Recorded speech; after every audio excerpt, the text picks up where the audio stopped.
साल में हो जाना चाहिए था, वो नहीं हुआ। इतिहास गवाह है कि देश में जब भी कोई बाहरी शासक आया, उसने मंदिरों को ही निशाना क्यों बनाया, मंदिरों को लूटा, मंदिरों को तोड़ा, ऐसा क्यों है? इसी रिपोर्ट में आपको इन्हीं सवालों के जवाब मिलेंगे। अतीत में हमने देखा है, प्रयास हुए, परिस्थितियां पलटी, सत्ताएं बदली, भारत का शोषण भी हुआ। इल्तुतमिश जैसे आक्रमणकारियों ने उज्जैन की ऊर्जा को भी नष्ट करने के प्रयास किए। इस देश की मिट्टी बाकी दुनिया से कुछ अलग है।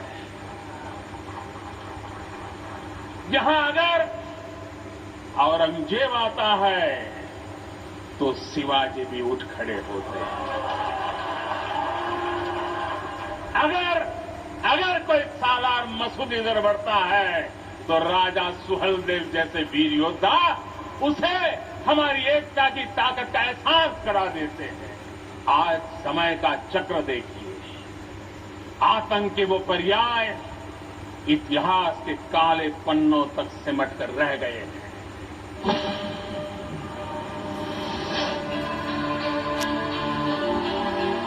1234 में इल्तुतमिश ने उज्जैन के महाकाल मंदिर को तोड़ा। 1669 में औरंगजेब ने काशी के विश्वनाथ मंदिर को ध्वस्त किया।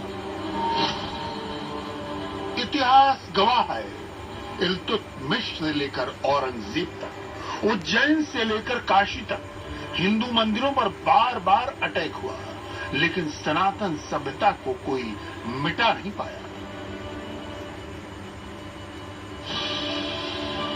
हिंदुस्तान के जिन मंदिरों को मुस्लिम आक्रांताओं ने निशाना बनाया, अब एक बार फिर उनका भव्य ऐतिहासिक स्वरूप लौट रहा है।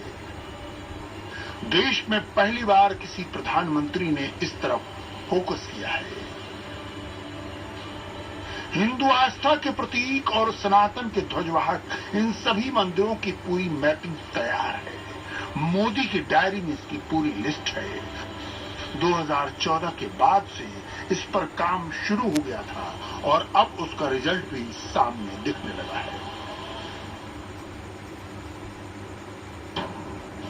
उज्जैन में बाबा महाकाल, काशी में बाबा विश्वनाथ, अयोध्या में राम मंदिर, देवघर में बाबा वैद्यनाथ, गुजरात में सोमनाथ मंदिर, उत्तराखंड में केदारनाथ धाम, कश्मीर घाटी के कई मंदिर। प्रधानमंत्री मोदी एक एक करके इन सभी मंदिरों का जीर्णोद्धार करते जा रहे हैं। लिस्ट लंबी है, समय सीमित है, लेकिन निश्चय अटल है। इसलिए नामुमकिन कुछ भी नहीं, कम वक्त में टास्क कंप्लीट करना है। मोदी के काम करने की स्टाइल है, वो इसी थियरी पर भरोसा करते हैं। सनातन में गहरी आस्था उनके इस मिशन को मजबूत बनाती है। भगवान राम की अद्भुत शक्ति देखिए, इमारतें नष्ट हो गई,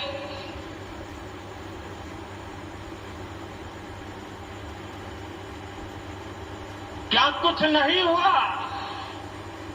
अस्तित्व मिटाने का हर कोई प्रयास हुआ, बहुत हुआ, लेकिन राम आज भी हमारे मन में बसे हैं, हमारी संस्कृति के आधार है। श्री राम भारत की मर्यादा है।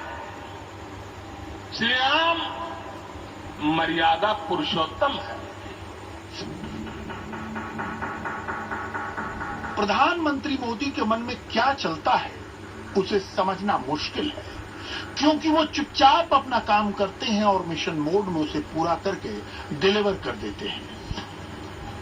सोचिए, देश में रहने वाले कितने लोगों को मालूम था कि उज्जैन में इतने बड़े प्रोजेक्ट पर काम चल रहा है, लेकिन आज जब वो सामने है तो पूरी दुनिया उसे देख रही है।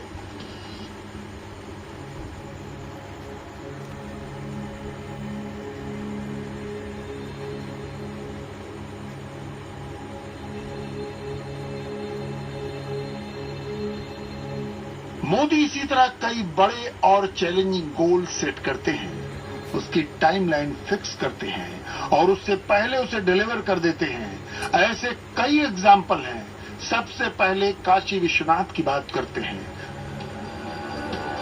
कुतुबुद्दीन ऐबक, जौनपुर के सुल्तान महमूद शाह से लेकर औरंगजेब तक इस मंदिर को तोड़ने में कई शासकों का नाम आता है, लेकिन औरंगजेब के वक्त में लिखी गई मासिर आलमगीरी में साकी मुस्तैद खान ने लिखा है, अप्रैल 1669 में औरंगजेब ने अपने सूबेदार अबुल हसन को काशी विश्वनाथ को तोड़ने का फरमान जारी किया था। इस फरमान के बाद सितंबर 1669 में अबुल हसन ने औरंगजेब को अपनी जवाबी चिट्ठी में लिखा, मंदिर तोड़ दिया गया है और वहां एक मस्जिद बना दी गई है। इतिहासकारों में इसे लेकर अलग अलग थियरी है, लेकिन ज्यादातर हिस्टोरियंस मानते हैं कि मंदिर तोड़ने के पीछे औरंगजेब था।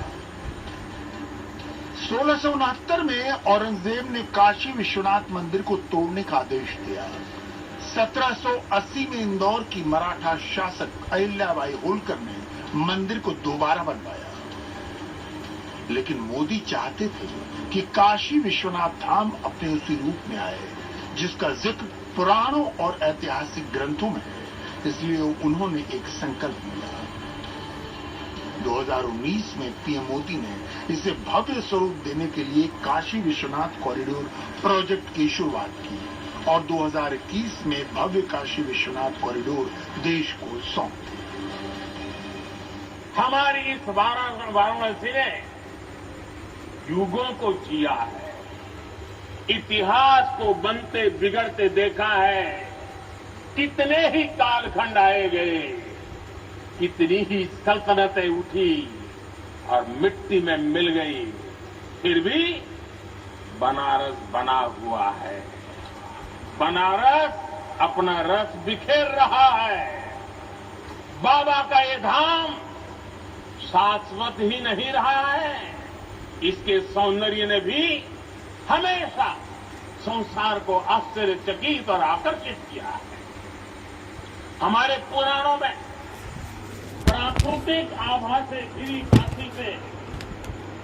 काशी के ऐसे ही दिव्य स्वरूप का वर्णन किया गया है।